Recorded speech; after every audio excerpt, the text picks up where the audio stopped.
حضرت نوح علیہ السلام نے سیلاب سے پہلے موبائل فون پر اپنے بیٹے سے بات کی تھی۔ ترک پروفیسر کا دعویٰ۔ NNS news.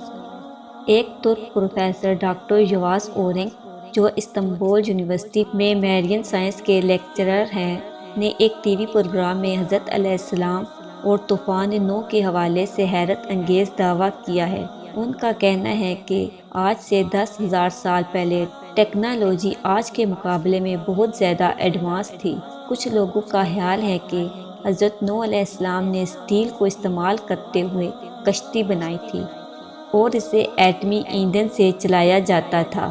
پروفیسر اورنگ نے دعویٰ کیا کہ حضرت نوح علیہ السلام نے اپنے بیٹے کے ساتھ موبائل فون پر رابطہ کیا تھا اور اسے کشتی پر سوار ہونے کے لیے قائل کیا تھا۔